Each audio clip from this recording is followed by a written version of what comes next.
Now, for those of you who do not believe that there's a media bias, not only against Bernie Sanders, but against progressive policies, I want to point to an article written by the group Fairness and Accuracy in Reporting. Now, they found that the Washington Post had recently jumped on a tax study by the Urban Institute that, of course, panned Bernie Sanders' proposals. Now, what they did is that they ended up running 4 hit pieces, 2 by Post writers, 1 by the editorial board, and 1 by the Associated Press in one afternoon, within about 4 hours of each other. Classy, right? Now let me read some of those headlines before I go into why this is a hatchet in the back of Bernie Sanders. Now, one of it says, sorry Bernie fans, his healthcare plan is $17 trillion short, by Max Ehrenfreund. That was fun to say. 149. Confirmed Sanders is selling a fantasy agenda, by Stephen Stromberg. 5:15 p.m.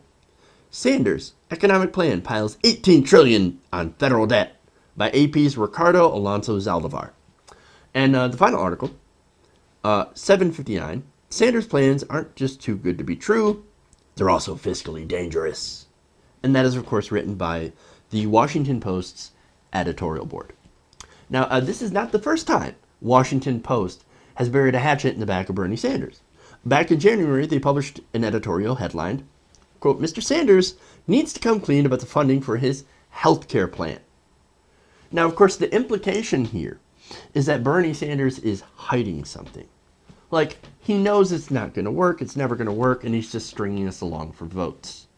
That's the implication here, right? Now, do you know who else uses that kind of line? Probably every single Republican when they talk about the different anti-poverty programs, for example. Oh, you're just lying to people. These programs don't work. They cost too much. They're not what we think that they are. They're not actually working. And basically, it's just keeping them on the Democratic plantation. You're giving out freebies in return for votes. How many times have you heard that or seen that from a conservative source? They're using that same argument. Bernie Sanders, he's just pandering for votes by giving out free stuff. That's what Hillary Clinton, that's what Washington Post is saying. That's what the establishment is trying to make you think. And it's sad to see the Washington Post using a Republican tactic, right? Now, there's another Republican tactic that's being used by the Washington Post, and that is big, scary numbers. Now, pretty much what they did, in the, sorry, Bernie fans, his healthcare plan is $17 trillion short. That headline, all the zeros, they wrote out every zero to scare the shit out of you. Now, it's kind of strange because they never write out every zero when talking about the massive amounts of corporate welfare we give to corporations every year. Billions of dollars. Oh, do they ever write out all the zeros? No, because they don't want to scare the shit out of people with that, because they love corporate welfare. They're not going to write an article against that.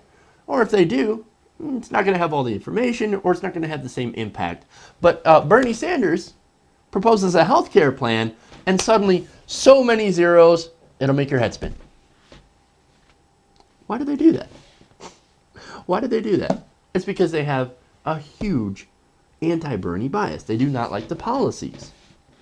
Now, since I just showed you some examples, or told you some examples of the anti-Bernie bias, let's do a comparison of how they treat Hillary Clinton.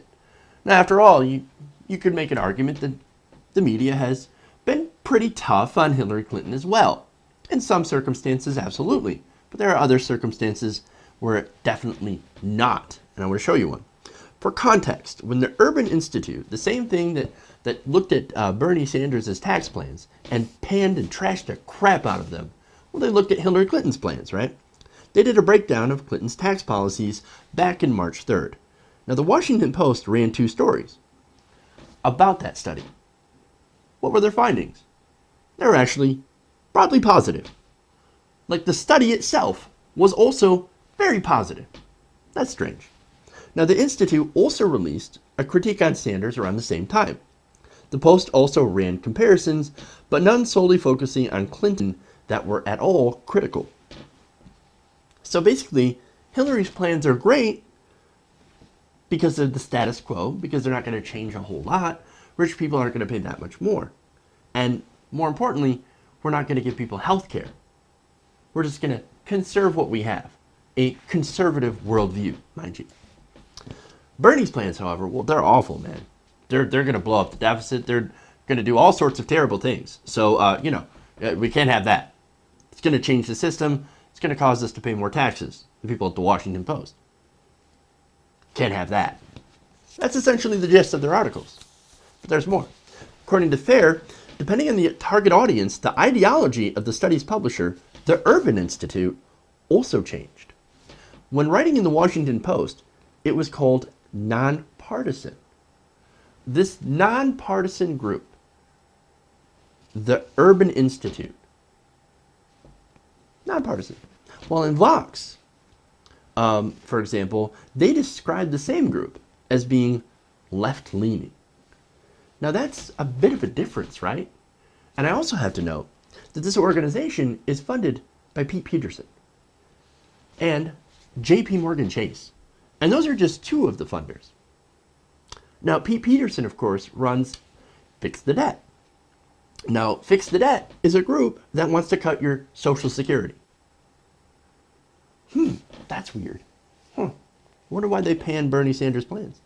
However, Vox calls them left-leaning.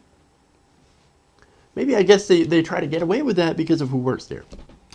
And I have an example. The Urban Institute's president, Sarah Rosen-Wartell, worked in the Bill Clinton White House and co-founded the Center for American Progress in 2003 with Bill Clinton's chief of staff and Hillary Clinton's current campaign chair, John Podesta, of the Podesta Group, which is now a lobbying firm. The connections run deep. There's also more. The State Department, while under Clinton's charge, also donated millions of dollars to that same institute, as it did before and after her tenure. So it's no surprise that this supposed left-leaning think tank happens to hate Bernie Sanders and his proposals. And of course, establishment media like the Washington Post, it's no surprise that they jump on these bullshit studies that are anti-progressive policies, because they're not progressive either. They're establishment.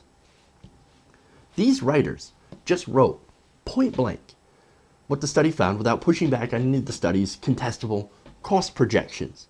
No one challenged that. No one even brought in the thousands of experts that have proven that the Sanders plan is actually more fiscally sound and will lead to better outcomes at a cheaper price. But of course, that would rock the establishment, that would make your taxes go up, and it would hurt health insurance corporations. Can't have that. Can't have that. Now, I want to mention some of the experts, such as David Himmelstein and Steffi Wohlhandler. They are two of the nation's leading experts on healthcare finance and co-founders of the Physicians for a National Health Program. They wrote an article in the Huffington Post that I covered a few days ago here on the show, where basically they pushed back against that study. And they said, this is bullshit.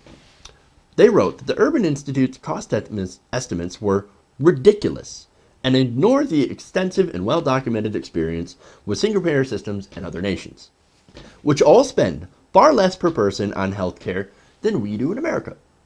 We spend twice as much as they do in the UK per capita. That makes no sense. And we get less for it. We put more in, we get less. That's called insanity.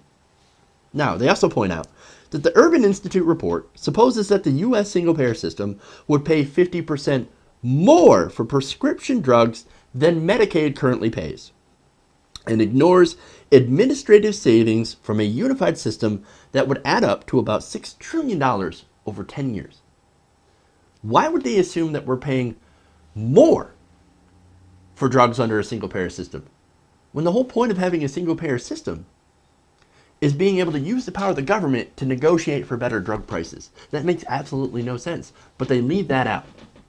They left that out of the study. They made these bullshit assertions to try and make up this big scary number so that people will be like, oh my God, this is such an unrealistic plan. Bernie Sanders is lying to us to get our votes. You see how this game is played? And now those are just some of the problems that golly gee, the Urban Institute's Tax Policy Center and then the Washington Post is having to ignore. While in the article by the editorial board titled, "Sanders' plans are just too good to be true, they're also fiscally dangerous," they write, quote, "Now, the fight over health care is an internal matter for Democrats, to be sure, but also of interest to anyone who believes that political parties should offer realistic solutions. In that sense, the prospect of a Sanders-ized platform for the Democratic Party is a cause for concern. Mr. Sanders' offers to the American people are quite simply too good to be true, much less feasible politically or administratively than he lets on, more expensive as well. Whatever you do, don't adopt these positions. We don't like these positions. So don't even put them in the platform. Ignore the fact that Bernie Sanders has nearly half of all votes within this primary. That's Hillary Clinton. That he attracts independents. That he attracts liberals, progressives, who believe in progressive policies like single payer. A lot of Democrats believe in single payer. They want single payer. Ignore them. Don't put that in the platform. Leave it out. We only want health insurance through health insurance corporations in our platform to administer our health care.